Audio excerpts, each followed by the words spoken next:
Keluarga Imran atau Alu Imran adalah keluarga yang beranggotakan sedikit orang, namun memiliki kedudukan yang agung. Allah memilih mereka dibanding keluarga lainnya, menunjukkan betapa besar posisi mereka. Lalu, siapakah keluarga Imran itu? Siapakah keluarga Imran?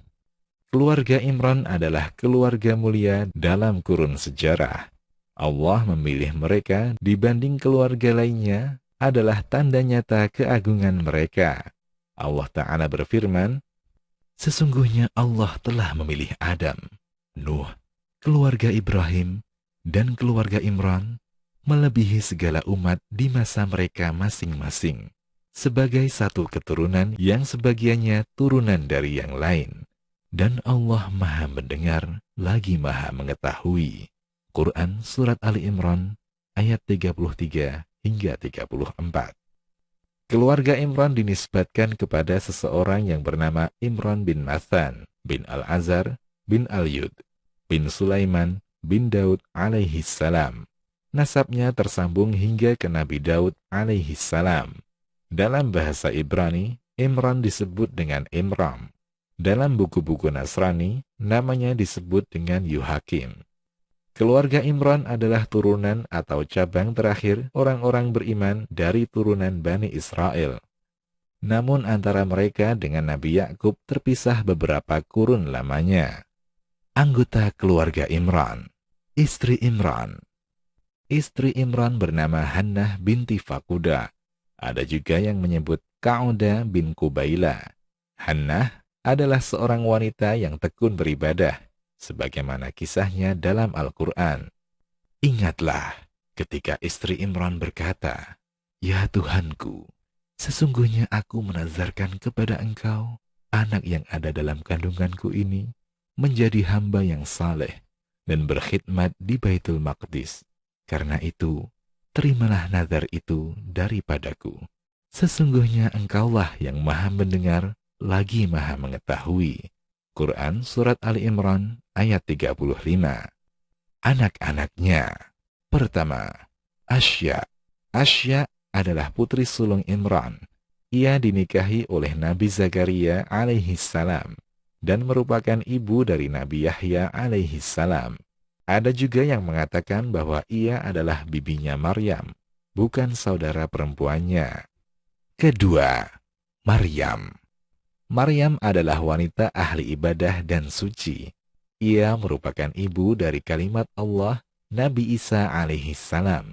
Putri Imran yang satu ini adalah wanita terbaik dan tersempurna, sebagaimana disebutkan oleh Rasulullah sallallahu alaihi wasallam. Lelaki yang sempurna jumlahnya banyak, dan tidak ada wanita yang sempurna selain Maryam bintu Imran dan Asiyah istri Fir'aun. Dan keutamaan Aisyah dibandingkan wanita lainnya, sebagaimana keutamaan Ats-Tsarid dibandingkan makanan lainnya. Hadis riwayat Bukhari dan Muslim. Orang-orang Yahudi menuduhnya melakukan zina. Tuduhan itu mereka lontarkan saat Maryam masih hidup maupun setelah wafatnya.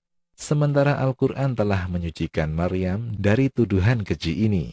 Tidak hanya satu ayat, bahkan di banyak ayat, Allah menyebut orang-orang Yahudi sebagai orang-orang yang kufur karena menuduh Maryam berzina, sebagaimana firman-Nya.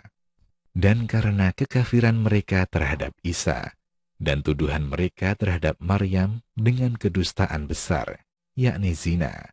Quran Surat An-Nisa ayat 156. Demikian juga dengan firman-Nya, dan ingatlah Maryam binti Imran, yang memelihara kehormatannya, maka kami tiupkan ke dalam rahimnya sebagian dari ruh ciptaan kami, dan dia membenarkan kalimat Rabb-Nya dan kitab-kitabnya, dan dia adalah termasuk orang-orang yang taat. Quran Surat At-Tahrim ayat 12. Dan firman-Nya, dan ingatlah kisah Maryam yang telah memelihara kehormatannya, lalu kami tiupkan ke dalam tubuhnya ruh dari kami, dan kami jadikan dia dan anaknya tanda kekuasaan Allah yang besar bagi semesta alam. Quran Surat Al-Anbiya ayat 91. cucu-cucunya. Pertama, Nabi Isa alaihi salam. Nabi Isa adalah Rasulullah dan kalimat Allah yang dia sampaikan kepada Maryam. Allah Ta'ala berfirman, sesungguhnya Al-Masih Isa putra Maryam itu adalah utusan Allah yang diciptakan dengan kalimatnya yang disampaikannya kepada Maryam dan dengan tiupan ruh darinya. Quran Surat An-Nisa ayat 171. Allah mengutus Nabi Isa kepada Bani Israel, mendakwahi mereka kepada tauhid, menyembah Allah semata. Allah Ta'ala berfirman, dan ingatlah ketika Isa ibnu Maryam berkata, hai Bani Israel, sesungguhnya aku adalah utusan Allah kepadamu, membenarkan kitab sebelumku, yaitu Taurat, dan memberi kabar gembira dengan datangnya seorang Rasul yang akan datang sesudahku, yang namanya Ahmad atau Muhammad. Maka, tatkala Rasul itu datang kepada mereka dengan membawa bukti-bukti yang nyata, mereka berkata, ini adalah sihir yang nyata. Quran Surat As-Saff ayat 6. Dan firman-Nya, Al-Masih sendiri berkata, hai Bani Israel, sembahlah Allah, Tuhanku dan Tuhanmu. Sesungguhnya orang yang mempersekutukan sesuatu dengan Allah, maka pasti Allah mengharamkan kepadanya surga, dan tempatnya ialah neraka. Tidaklah ada bagi orang-orang zalim itu seorang penolong pun. Quran Surat Al-Ma'idah ayat 72. Kita kaum muslimin berkeyakinan bahwa Nabi Isa alaihi salam belum wafat. Ia diangkat Allah di sisinya, ruh dan jasad. Beliau hidup di langit, bukan dibunuh atau disalib. Allah Ta'ala memberikan pengajaran akidah demikian kepada kita dengan firman-Nya. Dan karena ucapan mereka, sesungguhnya kami telah membunuh Al-Masih, Isa putra Maryam, Rasulullah, padahal mereka tidak membunuhnya dan tidak pula menyalibnya. Tetapi yang mereka bunuh ialah orang yang diserupakan dengan Isa bagi mereka. Sesungguhnya orang-orang yang berselisih paham tentang pembunuhan Isa benar-benar dalam keraguan-raguan tentang yang dibunuh itu. Mereka tidak mempunyai keyakinan tentang siapa yang dibunuh itu, kecuali mengikuti persangkaan belaka. Mereka tidak pula yakin bahwa yang mereka bunuh itu adalah Isa, tetapi yang sebenarnya Allah telah mengangkat Isa kepadanya, dan adalah Allah Maha Perkasa lagi Maha Bijaksana.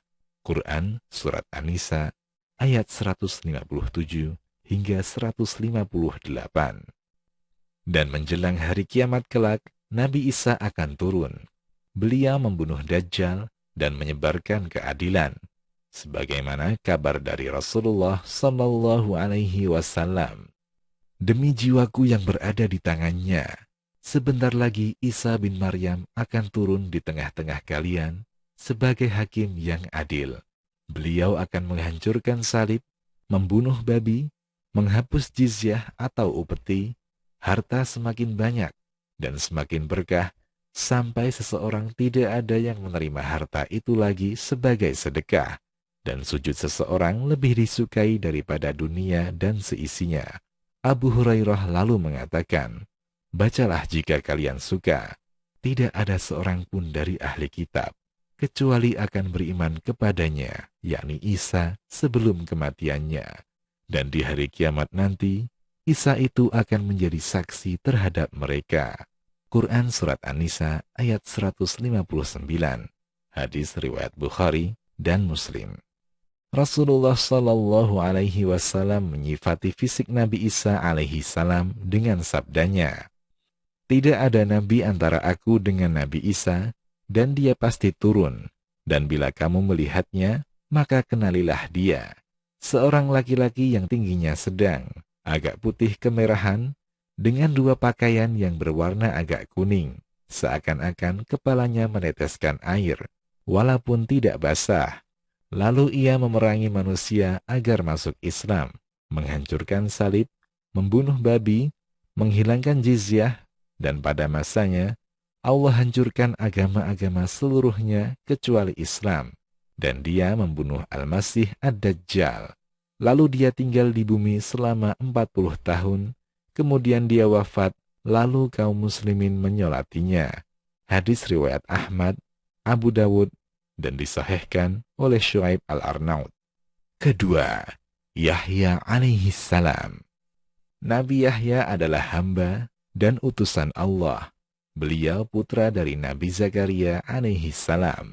Beliau adalah doa Nabi Zakaria yang terkabul, serta kabar gembira untuknya setelah mencapai usia yang tua. Allah Ta'ala berfirman, "Di sanalah Zakaria mendoa kepada Tuhannya, seraya berkata, 'Ya Tuhanku, berilah aku di sisi Engkau seorang anak yang baik. Sesungguhnya Engkau Maha Pendengar doa.' Kemudian malaikat Jibril memanggil Zakaria, sedang ia tengah berdiri melakukan salat di mihrab. Katanya, 'Sesungguhnya Allah menggembirakan kamu dengan kelahiran seorang putramu, Yahya, yang membenarkan kalimat yang datang dari Allah, menjadi ikutan, menahan diri dari hawa nafsu, dan seorang nabi, termasuk keturunan orang-orang saleh.'" Quran, Surat Ali Imran, ayat 38 hingga 39. Di antara keistimewaannya adalah tak ada seorang pun sebelum beliau bernama Yahya.